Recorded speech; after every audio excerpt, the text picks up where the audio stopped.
नमस्कार, मैं हूं पूजा सचदेवा और आप देख रहे हैं खबर असरदार।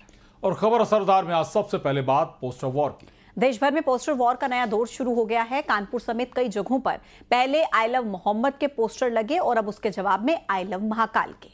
आई लव महाकाल और आई लव श्री राम के पोस्टर अब लगाए जा रहे हैं। 4 तस्वीरें भी आपको दिखाएंगे। देखिए कैसे एक के बाद एक शहर में पोस्टर लगाए जा रहे हैं।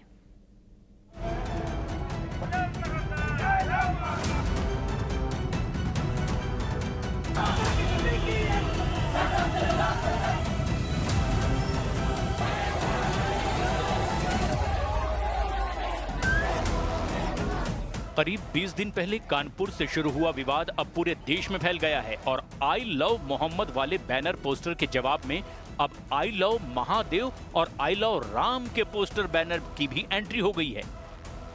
साथ ही तेज हो गया सिलसिला बयानबाजी का भी। पहले उज्जैन में आई लव महाकाल के पोस्टर लगे तो अब मुंबई में पोस्टर लगे हैं आई लव महादेव और आई लव राम के। आई लव मोहम्मद के पोस्टर मुंबई में भी लगे थे, उसके अब साथ साथ आप साफ तौर पे देख सकते हैं कि आई लव महादेव के पोस्टर्स भी लगना मुंबई में शुरू हो चुके हैं। इस समय मुंबई के अंधेरी इलाके में है और देखिए जो हिंदू संगठन के लोग हैं आई लव महादेव और आई लव महादेव के पोस्टर के साथ साथ तमाम जो हिंदू संगठन के लोग हैं वो यहाँ पर सड़कों पर आए हैं और आई लव श्री राम भी लिखा हुआ है।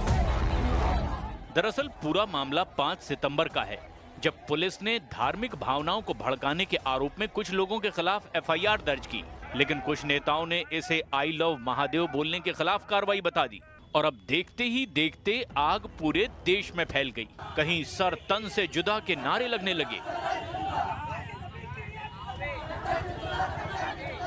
कहीं थाने पर हमला किया गया तो कहीं पुलिस वालों पर पथराव किया गया।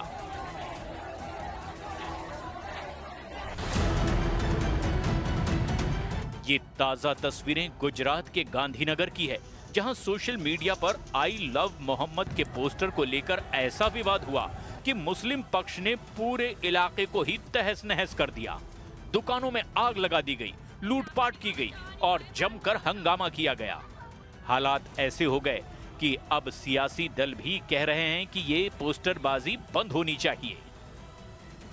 रामनवमी आती है या गणपति आती है या कोई भी त्योहार आता है तो लिखते हैं ना लोग, उसका मतलब ये होता है कि I love Mahadev, I love Ram, I love देवी देवता कौन कौन से लिखते हैं लोग। तो उस पर कोई केस हुआ क्या आज तक? दूसरे लिखते हैं तो कोई केस नहीं होता। अब उसके कंपेरिजन में जो लिखा जा रहा है, मैं समझता हूँ कि लिखिए ना, रोज लिखते हैं आप लोग, कौन मना कर रहा है? लेकिन इसको जो है ना एक जबरदस्ती कंफ्लिक्ट पैदा करके ना ये नहीं होना चाहिए। और मैं मुसलमानों से भी कहता हूँ कि ऐसा है ना कि अपना आप उसको मानते रहिए, अब सड़क पर पोस्टर लगाना हम लोग को बंद कर देना चाहिए। हालांकि कोई इसे अपनी धार्मिक स्वतंत्रता का अधिकार बता रहा है तो कोई कह रहा है ये मामला अंतर्राष्ट्रीय मुद्दा बन सकता है।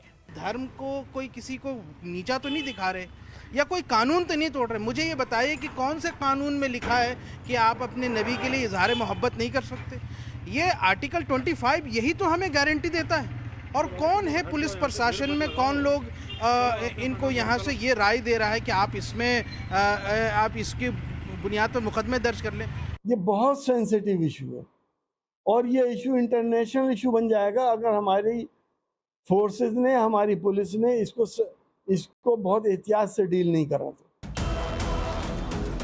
कानपुर में हुए एफआईआर पर पुलिस अपना बयान दे चुकी है और साफ कर चुकी है कि उस एफआईआर का आई लव मोहम्मद बोलने से कोई लेना देना नहीं, लेकिन सियासी हवा ने इसे ऐसे रंग दिया कि अब ये आंच थमने की जगह बढ़ती जा रही है। यही वजह है कि मामले में अब वर्सेस वाली जंग तेज हो गई है। जो है वो आई लव मोहम्मद के नाम पर जो है वो प्रदर्शन कर रहे हैं, वो जो है वो केवल पाखंड है, इससे ज़्यादा कुछ नहीं। इसलिए इस तरह के पाखंड के जरिए जो है वो आप न तो आस्था को बंधक बना सकते हैं, न अस्मिता को बंधक बना सकते हैं। अराजकता और अस्मिता, अराजकता के जरिए आस्था और अस्मिता को बंधक बनाने की कोई भी सोच और सनक जो है वो ठीक नहीं है। कोई बैनर लगा के इधर कुछ कर नहीं सकता, उसके अब्बा का पाकिस्तान नहीं है ये हमारा हिंदुस्तान है, हिंदुस्तान। तो इसलिए बैनर पोस्टर कोई लगाया रहेगा ना, हमारा पुलिस जो काम करने का कर लेंगे। कुल मिलाकर इस मामले में सच्चाई से आगे अब सियासत निकल गई है और जब मामला सियासी हो जाए तो उसे संभालना नामुमकिन तो नहीं लेकिन मुश्किल जरूर हो जाता है। और बिहार विधानसभा चुनाव की आहट अब और तेज हो गई है। निर्वाचन आयोग बहुत जल्द बिहार में चुनाव की तारीखों का ऐलान करने जा रहा है। क्या है बिहार चुनाव की संभावित तारीख और कब तक हो सकती है चुनाव की घोषणा, इस रिपोर्ट में देखिए। बिहार विधानसभा चुनाव का काउंटडाउन शुरू हो चुका है। निर्वाचन आयोग ने बिहार के मुख्य सचिव, डीजीपी, विकास आयुक्त और सभी विभागों के प्रधान सचिवों को पत्र लिखकर साफ कर दिया कि 6 अक्टूबर तक अधिकारियों और कर्मचारियों के तबादले हर हाल में होने चाहिए और इसकी रिपोर्ट आयोग को भेजनी होगी। यानी साफ है कि 6 अक्टूबर के बाद किसी भी दिन चुनाव का बिगुल बज सकता है। आयोग ने ये भी शर्त रखी है कि किसी भी अधिकारी और कर्मचारी की पोस्टिंग गृह जिले में नहीं होगी। जिनका कार्यकाल 30 नवंबर तक 3 साल पूरा, उनका तबादला अनिवार्य। 6 अक्टूबर तक ट्रांसफर पोस्टिंग की प्रक्रिया पूरी करनी होगी।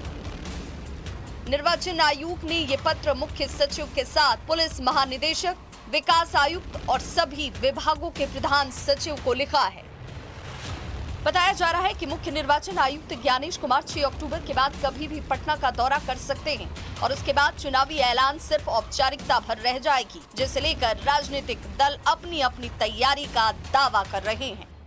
जो बिहार के मुख्य सचिव और हर एक विभागों के सचिव को जो पत्र लिखा है कि 6 तारीख तक आप अपना सारा ट्रांसफर पोस्टिंग का प्रक्रिया जो है उसको पूरा कर लें, चूंकि किसी भी समय चुनाव आचार संहिता लागू हो जाएगा 6 तारीख के बाद और उसके बाद आप कोई भी प्रक्रिया नहीं कर पा सकेंगे।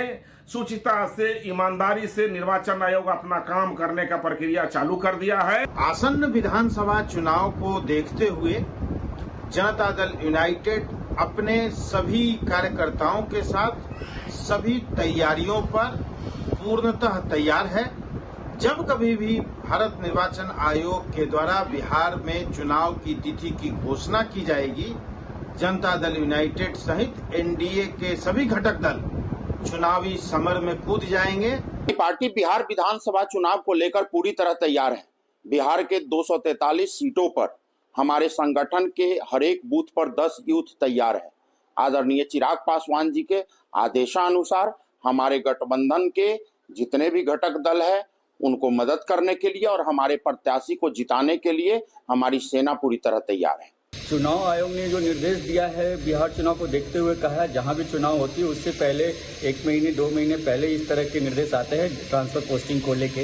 इसमें कोई बड़ी बात नहीं है और इसमें कहना भी क्या चाहिए, लेकिन ठीक है इसके इतर क्या इलेक्टोरल रोल प्योरीफाई हुए, क्या ट्रांसपेरेंसी से इलेक्टोरल रोल बन गए हैं, क्या कोई भी जो लेजिटिमेट आदमी है वो छूटा नहीं है, हर मताधिकार को मत देने का अधिकार मिलेगा या नहीं, मुद्दा ये है। एसआईआर का काम लगभग पूरा हो चुका है। 30 सितंबर को फाइनल वोटर लिस्ट जारी हो जाएगी और 22 नवंबर तक मौजूदा विधानसभा का कार्यकाल खत्म होना है। तो कुल मिलाकर साफ है कि अक्टूबर के पहले हफ्ते में ही बिहार चुनाव की घोषणा हो सकती है और इसी को देखते हुए राजनीतिक दलों से लेकर प्रशासनिक स्तर तक तैयारियां तेज कर दी गई हैं। न्यूज़ 18 के लिए पटना से रवि एस नारायण के साथ अमित कुमार, ब्यूरो रिपोर्ट।